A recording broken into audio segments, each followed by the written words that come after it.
Hello everyone, welcome to our YouTube channel. तो आज की क्लास में हम लोग पढ़ेंगे the earth in the solar system.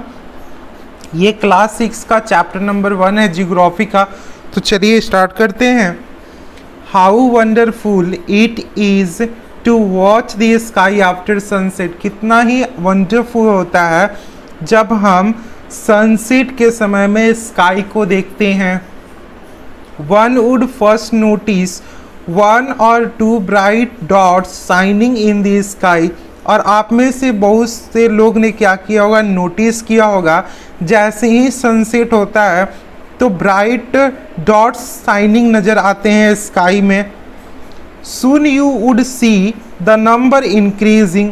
और धीरे धीरे क्या होती है, जैसे जैसे रात होती जाती है तो जो शाइनिंग ऑब्जेक्ट का जो ब्राइट ऑब्जेक्ट जो हैं वे धीरे धीरे क्या होने लगते हैं, इंक्रीज होने लगते हैं। You can not count them any more.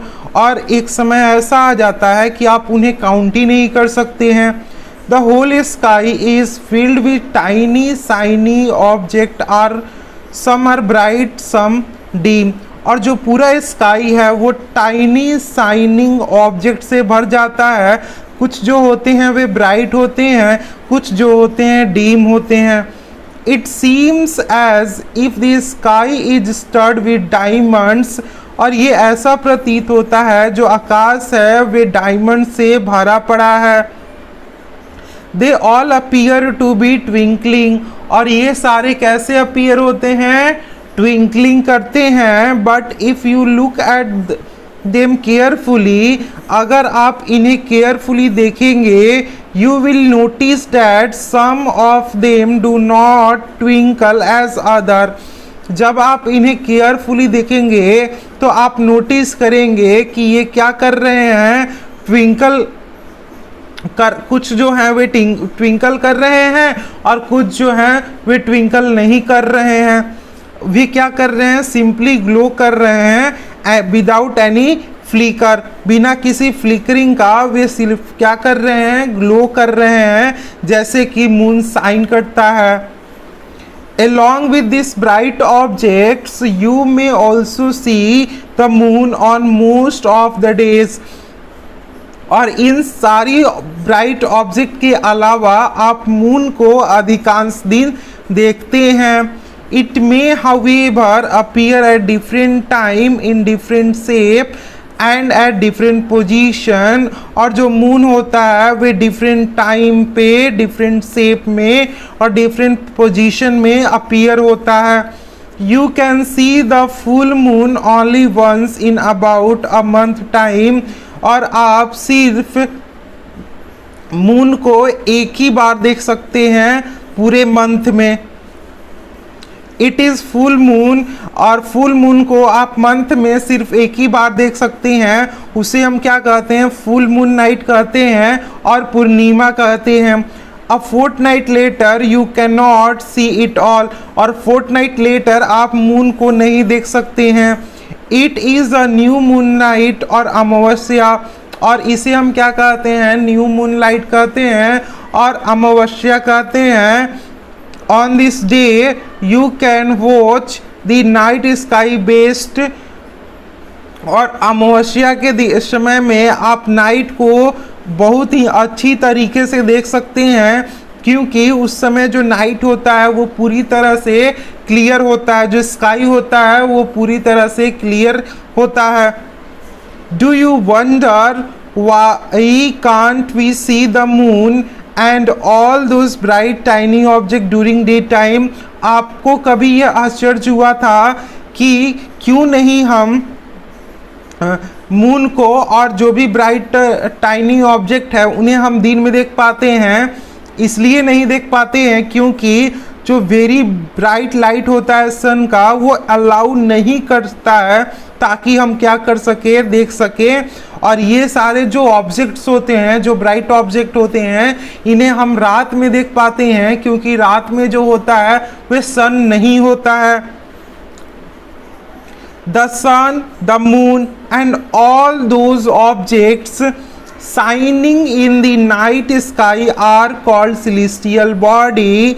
जो सन, मून, जो भी ऑब्जेक्ट हैं जो कि आकाश में शाइनिंग करते हैं, इन्हें हम सेलेस्टियल बॉडीज कहते हैं। Some celestial bodies are very big and hot. कुछ सेलेस्टियल बॉडी बहुत ही बड़े होते हैं और बहुत ही गर्म होते हैं। They are made up of gases, और ये क्या से मिलकर बने रहते हैं? गैस से मिलकर बने रहते हैं। They have their own heat and light, और इनके पास अपना हीट और लाइट होता है। विच दे इमिट इन लार्ज अमाउंट, जिसे ये लार्ज अमाउंट में क्या करते हैं? इमिट करते हैं। This celestial bodies are called stars, और इन सेलेस्टियल बॉडीज को हम क्या कहते हैं बच्चों? स्टार्स कहते हैं। जो सन है वो एक स्टार है। Countless twinkling star in the night sky are similar to sun. जो काउंटलेस ट्विंकलिंग स्टार होते हैं नाइट स्काई में, वे भी सिमिलर होते हैं किससे? सन से। But we do not feel their heat और लाइट, लेकिन हम इसका हीट और लाइट को फील नहीं कर पाते हैं, नहीं कर पाते हैं। And they look so tiny because they are very very far from us, और ये बहुत ही छोटे इसलिए दिखते हैं क्योंकि ये हमसे बहुत बहुत बहुत दूर रहते हैं। You must have noticed that all objects look smaller when seen from a distance. आपने ये नोटिस किया होगा जो भी ऑब्जेक्ट अगर हम दूर से देखते हैं तो वे कैसे दिखते हैं? स्मॉलर दिखते हैं। How small an aeroplane look when it is flying at a great height. अगर कोई भी प्लेन एक हाइट पे, ऊंचाई पे उड़ रहा है तो वह कितना छोटा दिखता है, आपने देखा होगा। While watching the night sky, you may notice various patterns formed by different group of stars. जब आप नाइट में स्काई को देखते हैं तो आप देखते हैं कि बहुत सारे स्टार कुछ पैटर्न का फॉर्मेशन करते हैं, और उस पैटर्न को क्या कहते हैं? कॉन्स्टिलेशंस कहते हैं। उर्सा मेजर और बिग बियर ये कॉन्स्टिलेशन है। One of the most easily recognizable constellation is Saptarishi, that is Sapt means 7 और ऋषि मतलब sages। तो एक्चुअली क्या है जो सबसे आसानी से पहचाना जा सकता है कॉन्स्टिलेशन, वे है सप्तऋषि। सप्त मीन्स 7 होता है और ऋषि मतलब सेजेस यानी साधु होते हैं, और सप्तऋषि क्या है? ग्रुप है 7 स्टार का। That form a part of Ursa Major constellation, और सप्तऋषि किसका पार्ट है? उर्सा मेजर कॉन्स्टिलेशन का पार्ट है। Ask someone elder in your family or neighborhood to show you more star, और अपने फैमिली और फैमिली में आपके फैमिली में जो भी बड़ा होगा उनसे पूछिए, या आप पड़ोसियों से पूछ सकते हैं कि आपको वे क्या करें? बहुत सारे स्टार को दिखाएं, प्लैनेट को दिखाएं, कॉन्स्टिलेशंस को दिखाएं स्काई में। In ancient time, people used to determine direction during the night with the help of star। और एंशियंट टाइम में जो भी पीपल नाइट में ट्रैवल किया करते थे उनको डायरेक्शन कैसे पता चलता था? With the help of star. Stars के मदद से वे लोग इंडिकेट डायरेक्शन को पता लगाते थे। The north star indicate the north direction, और जो नॉर्थ स्टार है वो इंडिकेट करता है नॉर्थ डायरेक्शन को, और इसको हम पोल स्टार भी कहते हैं। और जो पोल स्टार होता है वो सेम पोजीशन में रात में स्काई में रहता है नॉर्थ डायरेक्शन में। We can locate the position of pole star with the help of Saptarishi, और सप्तऋषि के मदद से हम पोजीशन पोल स्टार को इंडिकेट कर सकते हैं। Look at the figure 1.1. You will notice that if an imaginary line is drawn joining the pointer star and extended further, it will point the pole star. आप इस figure में देखिए, अगर हम एक इमेजिनरी लाइन ड्रॉ करें pointer star की मदद से, ये जो है ये कौन सी स्टार है? पॉइंटर स्टार है, तो हमें क्या मिल जाएगा? पोल स्टार मिल जाएगा। ये जो है नॉर्थ स्टार है, और नॉर्थ स्टार को हम क्या कहते हैं? पोल स्टार ही कहते हैं। Some celestial body do not have their own heat and light, कुछ सेलेस्टियल बॉडी का अपना हीट और लाइट नहीं होता है। They are lit by the light of star, ये दूसरे पोल स्टार के मतलब। Some celestial body do not have their own heat and light, कुछ सेलेस्टियल बॉडी का अपना हीट और लाइट नहीं होता है, ये दूसरे स्टार के मदद से चमकते हैं। और इन बॉडीज़ को हम क्या कहते हैं बच्चों? प्लैनेट्स कहते हैं। जो वर्ड है प्लैनेट वो ग्रीक वर्ड से डिराइव किया गया है प्लैंटिया, जिसका मतलब होता है वांडरर, घुमक्कड़। The earth on which we live is a planet, जिस अर्थ पे हम रहते हैं वे क्या है? प्लैनेट है। It gets all its heat and light from sun, और जो अर्थ होता है वे अपना हीट और लाइट कहाँ से लेता है? सन से, और सन हमारा नियरेस्ट स्टार है। If we look at the earth from great distance, अगर हम अर्थ को बहुत दूरी से देखें, सेम मून, जैसे कि मून को हम देखते हैं वो भी साइन करेगा जैसे कि मून करता है। The moon that we see in the sky is satellite, और जो मून हम स्काई में देखते हैं वे सैटेलाइट है किसका? अर्थ का।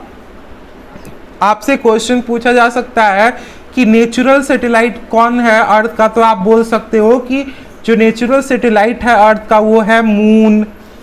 It is the companion of our earth, जो मून है वे हमारा अर्थ का कैंपेनियन है, साथी है। और मून जो है वो अर्थ के चारों तरफ घूमता है।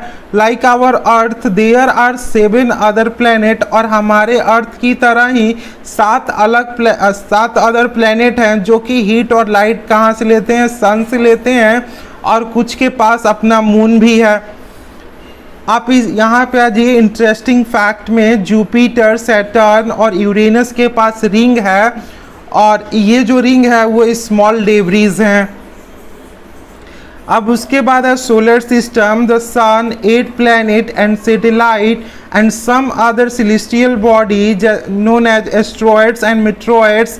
सन, 8 प्लैनेट, सैटेलाइट और कुछ अदर सेलेस्टियल बॉडी हैं जैसे कि एस्ट्रॉयड्स हो गए, मेट्रॉयड्स हो गए, ये क्या का फॉर्मेशन करते हैं बच्चों? सोलर सिस्टम का फॉर्मेशन करते हैं। तो सबसे पहले आप यहाँ पे देखिए, ये जो फिगर है आई होप आपको विजिबल होगा, ये सन है। सन जो है सेंटर में रहता है सोलर सिस्टम के। उसके बाद मरकरी है, उसके बाद वीनस है, उसके बाद अर्थ है, उसके बाद मार्स है, उसके बाद जुपिटर है, उसके बाद सैटर्न है, उसके बाद यूरेनस है, उसके बाद आपका नेपच्यून है। अब यहाँ पे देखिए जो मरकरी है उसको एक राउंड सन के लगाने में 88 डे लगता है और एक स्पिन करने में 59 डे लगता है। वीनस को एक राउंड सन के लगाने में 255 डे लगता है और एक स्पिन करने में 243 डे लगता है। और अर्थ को सूरज का चक्कर लगाने में 365 डे लगता है और एक स्पिन कंप्लीट करने में 1 डे लगता है। और नंबर ऑफ मून अर्थ का कितना है? 1 है। उसके बाद मार्स को सन के चक्कर लगाने में कितना समय लगता है? 687 लगता है और एक स्पिन कंप्लीट करने में 1 डे लगता है। और नंबर ऑफ मून कितना है? 2 है। उसके बाद जुपिटर है, जुपिटर को सन के चक्कर लगाने में 11 ईयर लगते हैं और 11 मंथ लगता है, लगभग 12 साल का समय लगता है।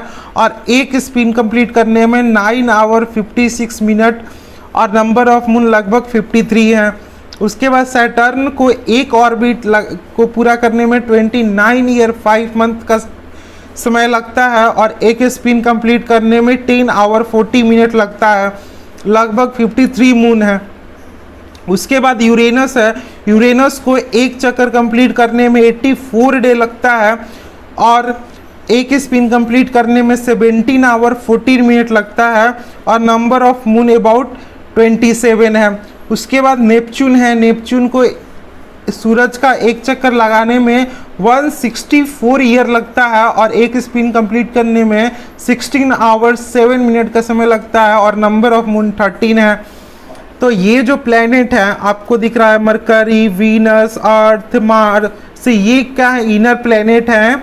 और ये क्या है? जुपिटर है, सैटर्न, यूरेनस और नेपच्यून ये आउटर प्लेनेट है। जो इनर प्लेनेट है होते हैं वे रॉक से मिलकर बने हुए रहते हैं, और जो आउटर प्लेनेट होते हैं वे गैस और लिक्विड से मिलकर बने रहते हैं।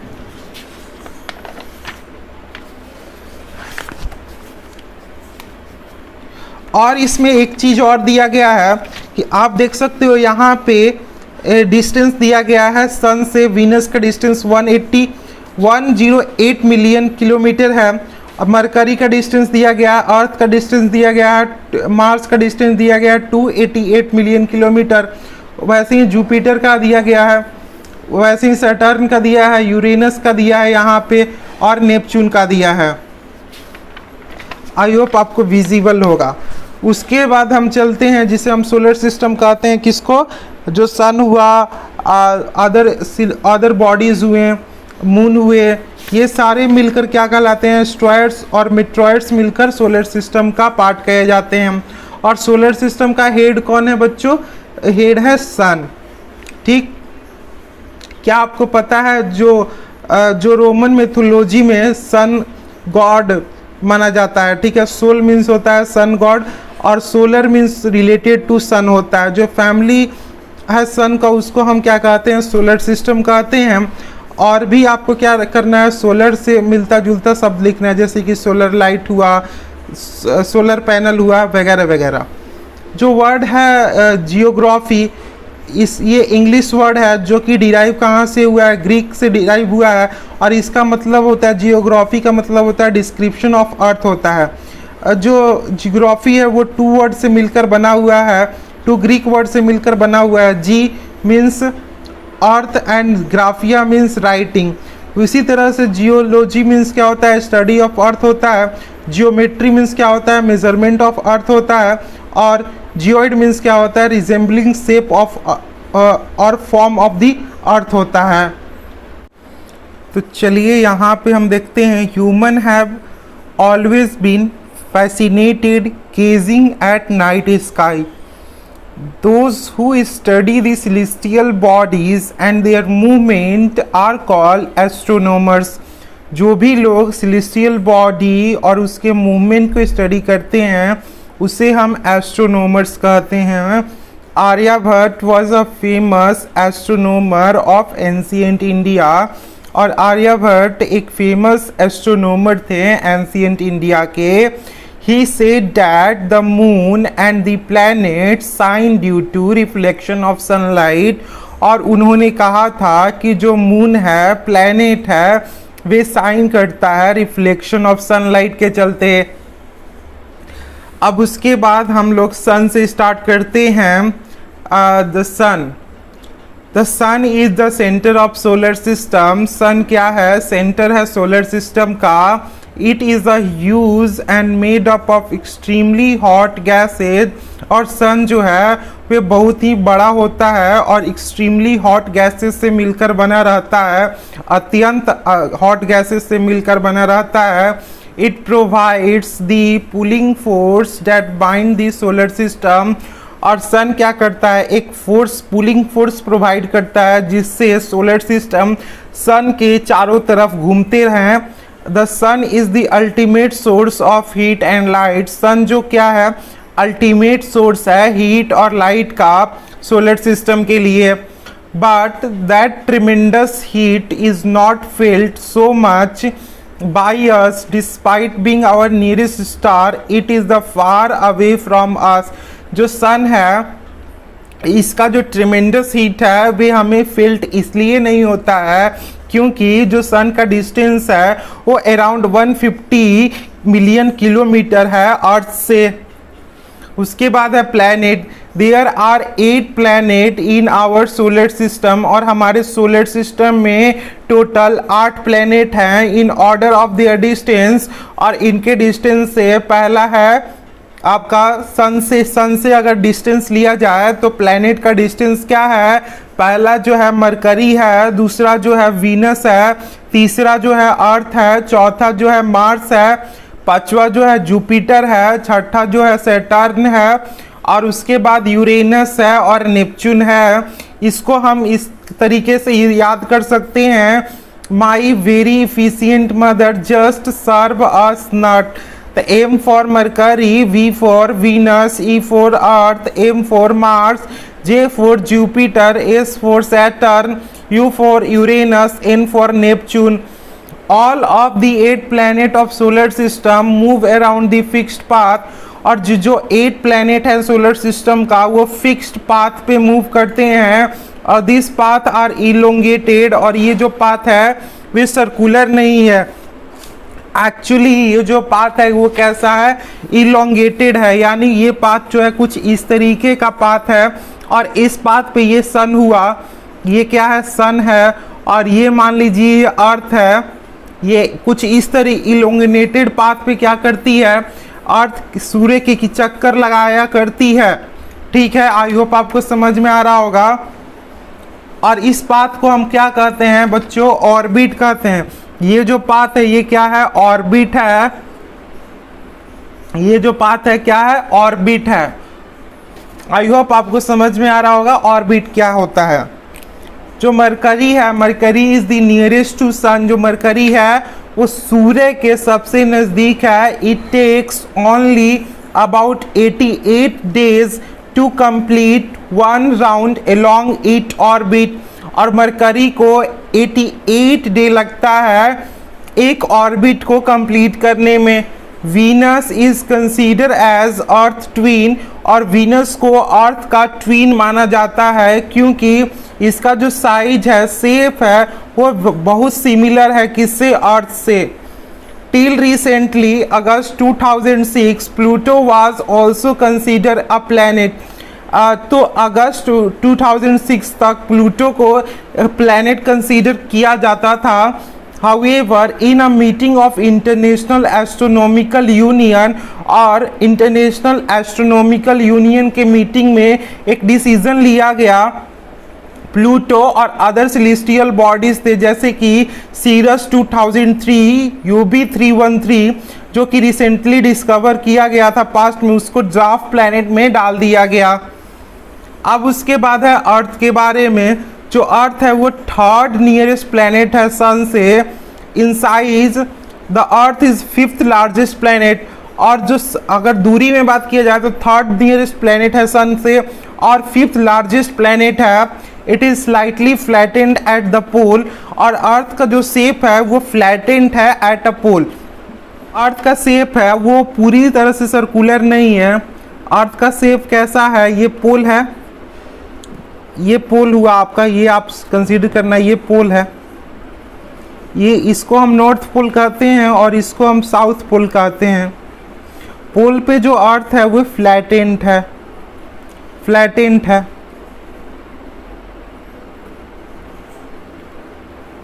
फ्लैटेंट है, तो इसका शेप कैसा है, जियोइड है।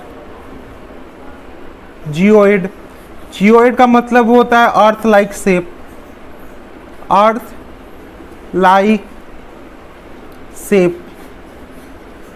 जियोइड का क्या मतलब होता है बच्चों, अर्थ लाइक शेप होता है। that is why its shape is described as geoid। geoid means क्या होता है, अर्थ लाइक शेप होता है। उसके बाद है बच्चों, क्या आपको पता है लाइट जो है वो 3 लाख किलोमीटर पर सेकेंड की स्पीड से ट्रैवल करती है, और लाइट को अर्थ पे पहुंचने में लगभग 8 मिनट का समय लगता है।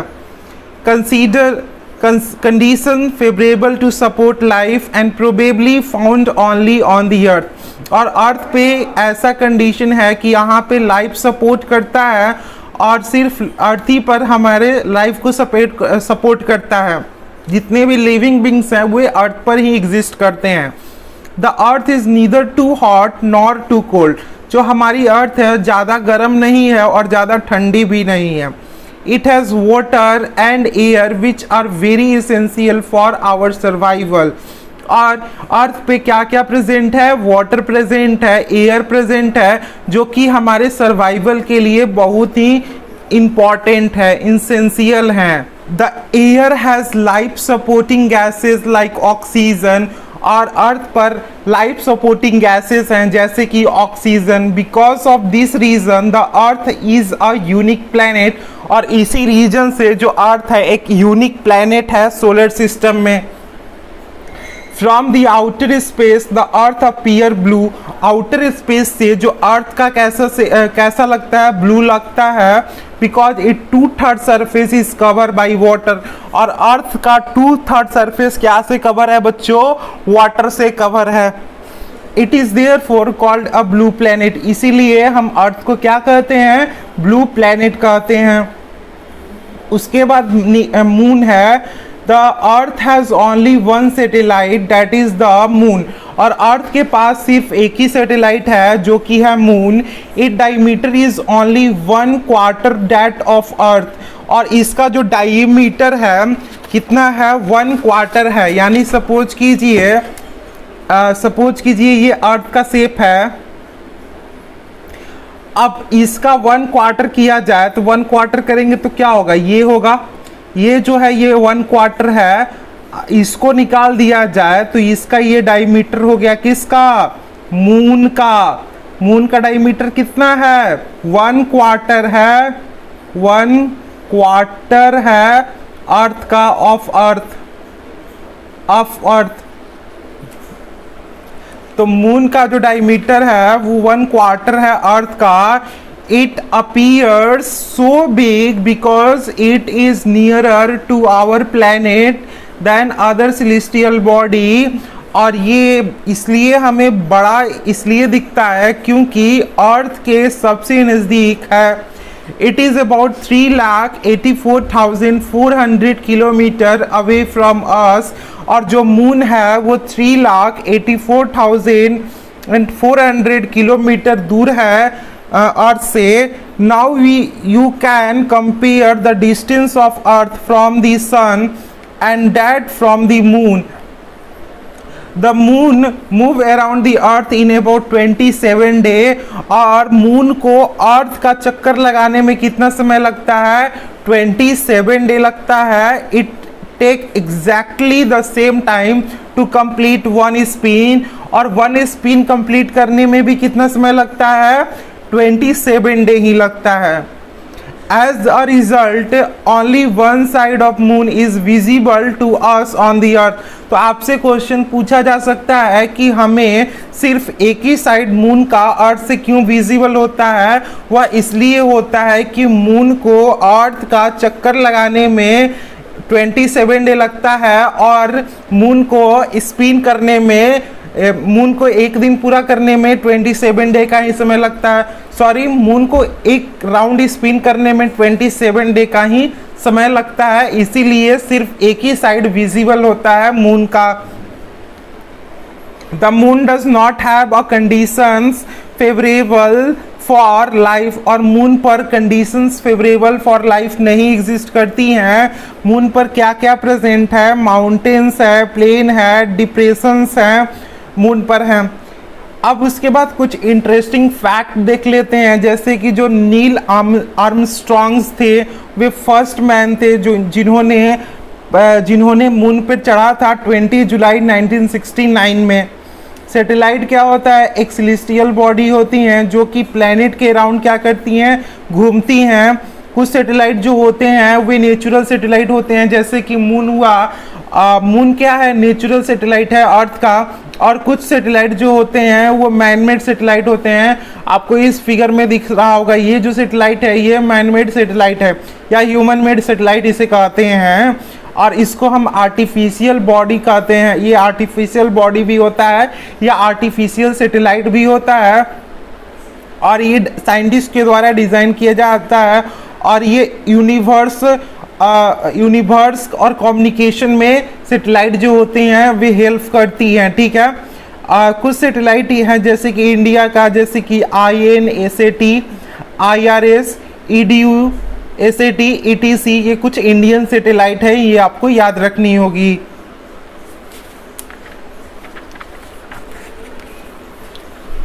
Surface, this cast shadow on moon surface look at the full moon.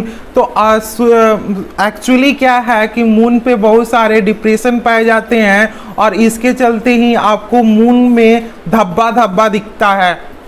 उसके बाद है asteroids. Asteroids apart from stars, planet and satellite, stars के अलावा, प्लैनेट्स के अलावा, सैटेलाइट्स के अलावा, there are numerous tiny bodies, और बहुत सारे टाइनी बॉडी हैं जो कि सूरज के अराउंड घूमती हैं, और इन बॉडी को हम क्या कहते हैं, एस्ट्रॉइड्स कहते हैं। They are found between orbit of Mars and Jupiter.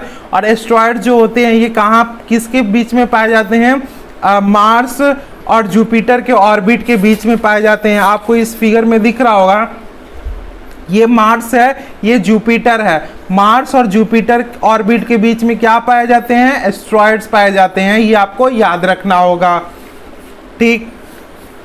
they are found between the orbit of Mars and Jupiter. Scientists are of the view that asteroids are the part of planet.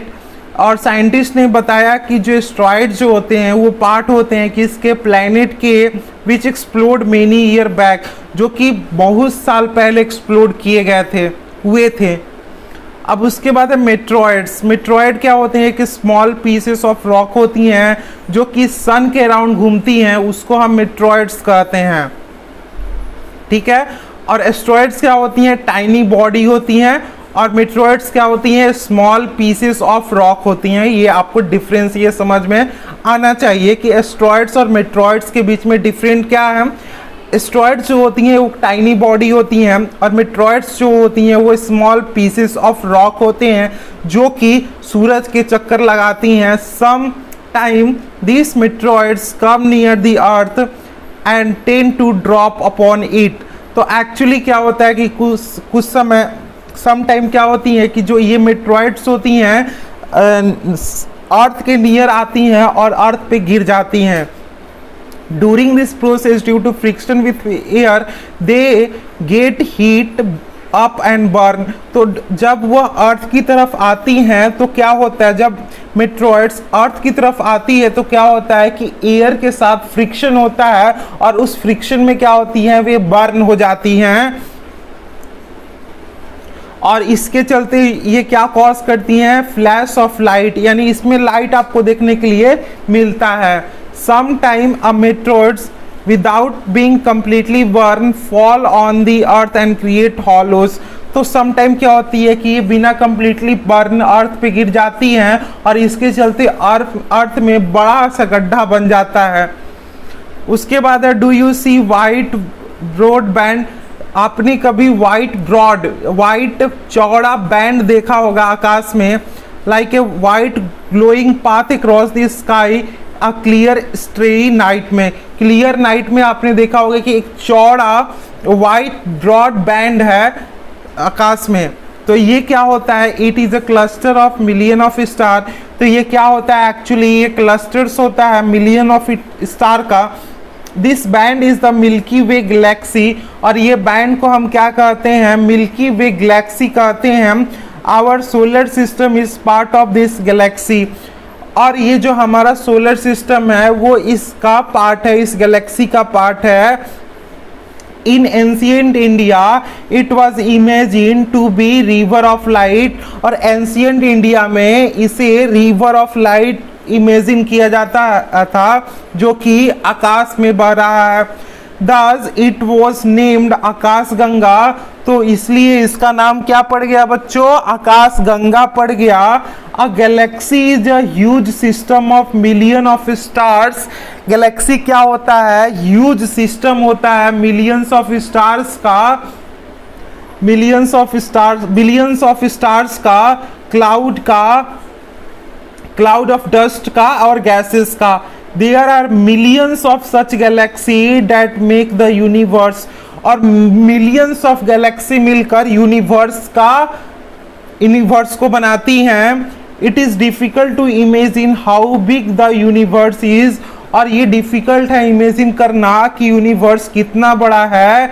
Scientist are still trying to find out more and more about it, और scientist लगे हुए हैं universe के बारे में पता लगाने में। We are not certain about this size, but we know that all of us, you and I, belong to this universe. लेकिन हम यूनिवर्स का साइज के बारे में नहीं जानते, लेकिन मैं, आप, ये सब किसके पार्ट हैं? यूनिवर्स के ही पार्ट हैं। तो ये चैप्टर कंप्लीट हो चुका है। आई होप आपको ये चैप्टर समझ में आया होगा। अगर आपको ये वीडियो पसंद आया तो आपको इस वीडियो को लाइक करना होगा, चैनल को सब्सक्राइब करना होगा। Thank you for watching and please subscribe my channel.